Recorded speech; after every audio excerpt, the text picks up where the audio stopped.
Hello students, कैसे हो आप सभी। उम्मीद करती हूँ आप सभी अच्छे होंगे। तो हमारी जो 12th क्लास के लिए एजुकेशन सब्जेक्ट की क्लास चली हुई थी, उसमें हमने अपना फर्स्ट चैप्टर कंप्लीट कर लिया था, जो क्या था हमारा अधिगम या सीखना, अर्थ, प्रक्रिया, नियम और विधियाँ। और आज हमारा जो चैप्टर है वो है प्रेरणा तथा शिक्षा, मतलब मोटिवेशन एंड एजुकेशन। तो मोटिवेशन क्या होता है। कभी कभी आप सुनते होंगे कुछ ऐसी लाइन जिनको सुनने से आपको कुछ करने की चाह होती होगी कि मैं ये करूँगी, एग्ज़ाम में इतनी % मार्क्स लेके आऊँगी, मैं टॉपर होंगी, ये वो।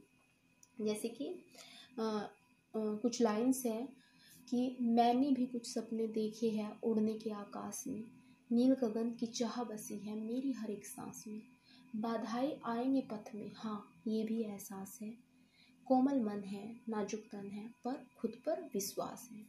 तो ऐसी लाइन सुनकर आपको क्या होता होगा, एकदम से प्रेरित होते होंगे आप। तो ये प्रेरित होना ही क्या है, हमारा मोटिवेशन है। और जो ये मोटिवेशन है ये आप लोगों में बाह्य नहीं होना चाहिए। मतलब ये आपका मोटिवेशन ये नहीं कि 5 मिनट के लिए आप मोटिवेट हुए, मैं ये कर लूँगी, वो कर लूँगी, ये कर लूँगा, वो कर लूँगा, और फिर क्या ख़त्म हो गया। यह आपका क्या होना चाहिए, आंतरिक होना चाहिए मोटिवेशन, जिससे आप कुछ कर गुजरने के लिए तैयार रहते हो। तो हमारी एजुकेशन में, हमारी शिक्षा में भी मोटिवेशन की बहुत ज़्यादा क्या होती है, ज़रूरत होती है। तो प्रेरणा की ज़रूरत होती है। तो आओ आज हम इस चैप्टर में देखते हैं कि प्रेरणा क्या है। तो अभिप्रेरणा वह शारीरिक तथा मनोवैज्ञानिक दशाएं हैं जो किसी कार्य को करने के लिए प्रेरित करती है। मतलब कि अभिप्रेरणा, मोटिवेशन, वह शारीरिक तथा मनोवैज्ञानिक दशाएं हैं जो हमें किसी कार्य को करने के लिए क्या करती है, प्रेरित, कि हम ये काम करेंगे। जैसे कि आप हो और आपने अगर सोच लिया, प्रेरित हो गए कि आज हमारी ऑनलाइन क्लास चली और हम इसको अच्छे से पढ़ेंगे और इसके बाद हम ये सारा काम कंप्लीट करके ग्रुप में सबसे पहले हम इसको चेक कराएंगे। तो ये क्या है, आप लोगों का मोटिवेशन है। ये आपको क्या करता है, प्रेरित करता है। तो मनुष्य स्वभाव से ही क्रियाशील प्राणी है। वह सदा किसी न किसी कार्य में लगा रहता है और कोई न कोई व्यवहार करता रहता है। बिना प्रयोजन के वह कोई कार्य या व्यवहार नहीं करता।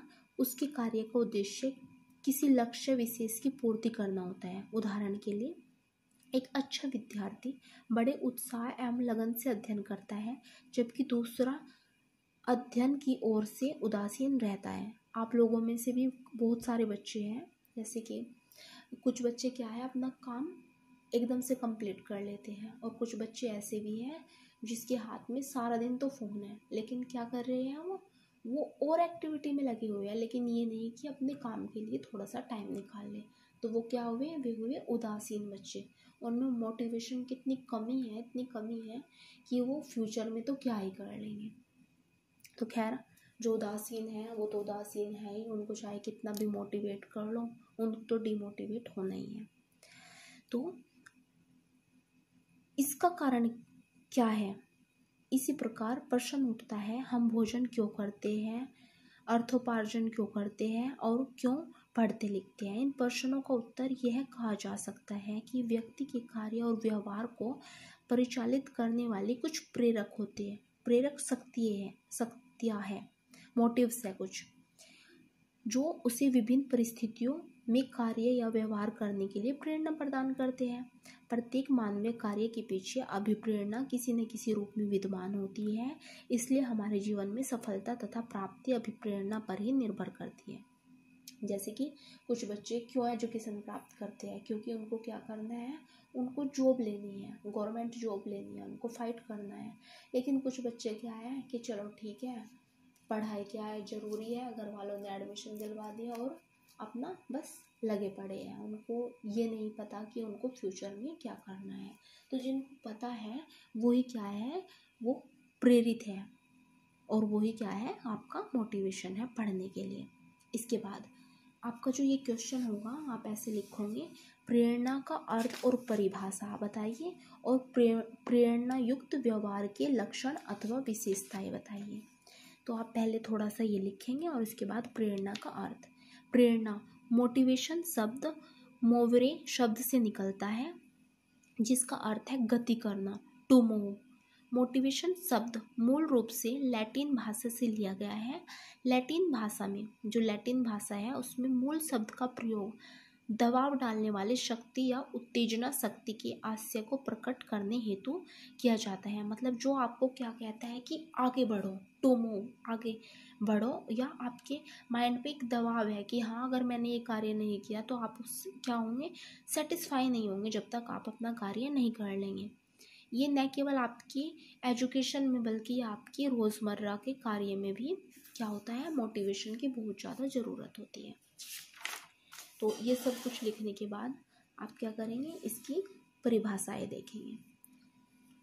जो परिभाषा है वो गिलफोर्ड के अनुसार प्रेरक एक कोई भी विशेष आंतरिक कारण अथवा दशा है जो क्रिया को आरंभ करने अथवा बनाए रखने को प्रवृत्त होता है।